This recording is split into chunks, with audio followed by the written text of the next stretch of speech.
महाभारत का युद्ध 18 दिनों तक चला था। युद्ध खत्म होने के बाद कुरुक्षेत्र के मैदान में चारों तरफ खून से लथपथ सैनिकों की लाशें, टूटे हुए रथ, भाले, तलवार आदि सब पड़े थे और जमीन पर सैकड़ों गिद्ध, सियार और कुत्ते भोजन की तलाश में घूम रहे थे और उन्हीं के बीच बाणों की सैया पर भीष्म पितामह लेटे हुए थे।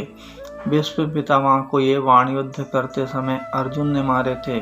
भीष्म पितामह अर्जुन से महान योद्धा थे, लेकिन फिर भी अर्जुन ने उनके शरीर को अनगिनत बाणों से भेद दिया था। अर्जुन ने भीष्म पितामह को अनगिनत बाण कैसे मारे, इसके पीछे भी एक कहानी है। अर्जुन ने भीष्म पिता को इतने बाण मारे, जब वे जमीन पर गिरे तो शरीर से आर पार बाणों की एक सैया बन गई। भीष्म पितामह को इच्छा मृत्यु का वरदान था। अनगिनत बाण लगने के बाद भी उन्होंने अपने प्राण नहीं त्यागे, क्योंकि उन्होंने शपथ ली थी जब तक वे हस्तिनापुर को सुरक्षित नहीं देख लेते, वे अपने प्राण नहीं त्यागेंगे। महाभारत के युद्ध में पांडवों की विजय हुई और युधिष्ठिर को हस्तिनापुर का राजा घोषित किया गया। तब भीष्म पितामह ने अपने प्राण त्यागने का निर्णय किया।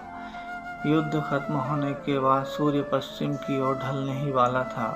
भगवान श्री कृष्ण कहते हैं, पितामह, अब तो मैं आपसे कुछ भी नहीं पूछ सकता कि आप कैसे हैं। पितामह थोड़ी देर चुप रहते हैं और बोलते हैं, पुत्र युधिष्ठिर का राज्याभिषेक करा दिया केशव। अब उसके परिवार में कोई बड़ा बुजुर्ग नहीं बचा है, इसलिए आपको ही उसका ध्यान रखना होगा। भगवान श्री कृष्ण कुछ देर चुप रहते हैं, फिर पितामह बोलते हैं, केशव, मैं आपसे एक प्रश्न पूछ सकता हूँ? बड़े सही समय पर आए हो। यह शरीर छोड़ने से पहले मेरे कुछ भ्रम दूर कर दो कन्हैया। भगवान श्री कृष्ण बोलते हैं, कहिए ना पितामह। पितामह, एक बार बताओ कृष्ण, आप तो ईश्वर हो ना। भगवान श्री कृष्ण पितामह को टोकते हुए बोलते हैं, मैं तो आपका पौत्र हूँ। पितामह हंसने लगे, अब तो ठग न छोड़ दो कन्हैया। जाने से पहले इस युद्ध में जो हुआ, क्या वह ठीक हुआ? भगवान श्री कृष्ण बोलते हैं, किसकी ओर से पितामह? कौरवों की तरफ से या पांडवों की तरफ से? पितामह बोलते हैं, कौरवों की तरफ से चर्चा करने का कोई मतलब ही नहीं रहा केशव। जो पांडवों की तरफ से हुआ, क्या वह सही था? जैसे आचार्य द्रोण का वध, दुर्योधन की जंघा के नीचे प्रहार, दुशासन की छाती चीर देना, निहत्थे कर्ण का वध करना, ये सब कुछ। भगवान श्री कृष्ण बोलते हैं, इसका उत्तर मैं कैसे दे सकता हूँ पितामह? इसका उत्तर तो उन्हें देना चाहिए जिन्होंने ये किया है, मतलब पांडवों को उत्तर देना चाहिए। मैं तो इस युद्ध में कहीं था ही नहीं पितामह। पितामह बोलते हैं, विश्व भले ही ये समझता रहे कि महाभारत को अर्जुन और भीम ने जीता है, लेकिन मैं जानता हूँ कि यह आपकी जीत है।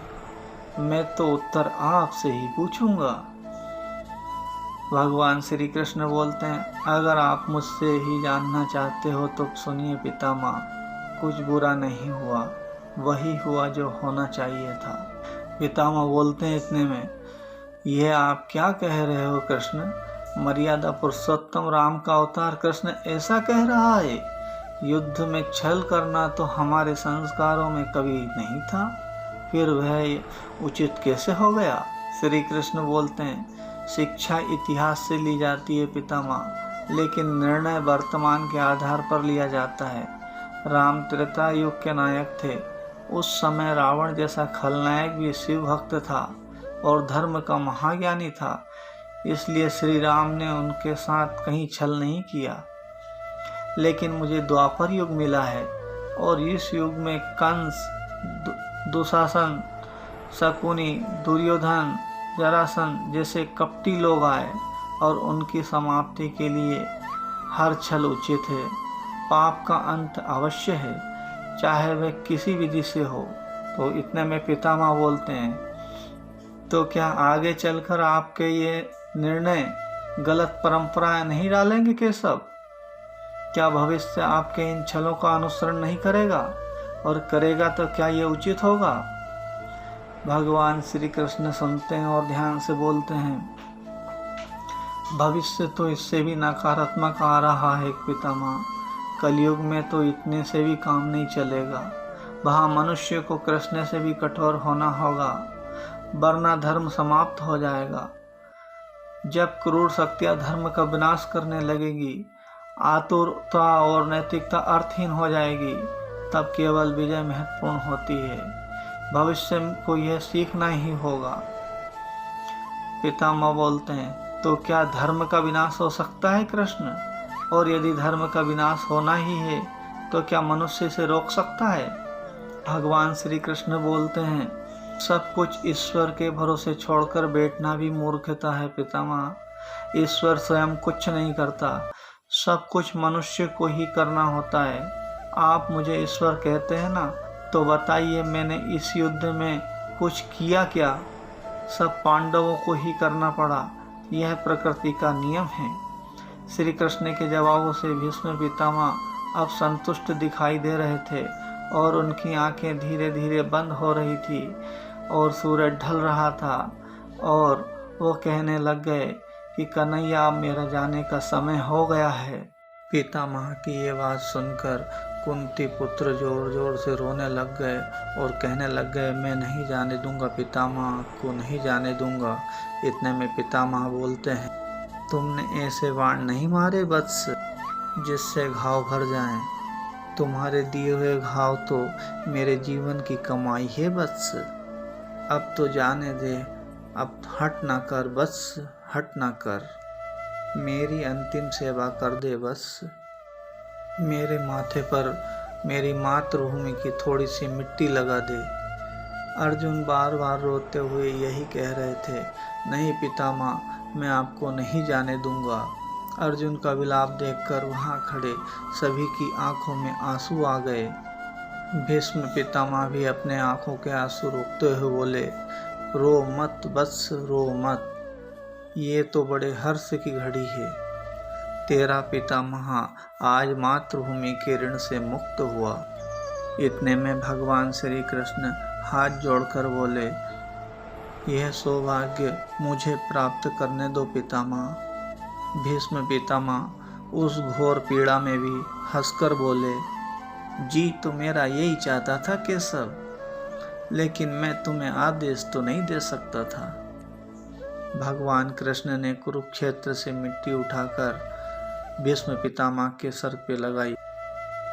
पितामह बोले, अब मुझे जाने की आज्ञा दो वासुदेव। हे मातृभूमि, मेरी माता श्री के पास मुझे जाने की आज्ञा दो। हे आकाश, मेरे देश को धूप, छांव, वर्षा की कभी कमी न हो, जलाशय भरे रहे और स्वच्छ रहे। मेरी मातृभूमि के वृक्ष सदा फलों से लदे हुए रहे, उसके कमल खिले हुए रहे, उसकी राजनीति को कभी सूर्य का ग्रहण ना लगे। इतना कहते हुए भीष्म पितामह ने ओम का उच्चारण करते हुए अपने प्राणों को त्याग दिया। इस महान आत्मा को जाते देखकर भगवान श्री कृष्ण भी अपनी आंखों के आंसू नहीं रोक पाए और भगवान श्री कृष्ण रोते हुए बोले, धन्य है वो आंखें जो नश्वर को अनश्वर होते हुए देखती रही। धन्य है ये भारत की भूमि जहाँ भीष्म पितामह जैसे सूर्यवीर ने जन्म लिया। भीष्म पितामह के चरणों में मेरा सादर नमन।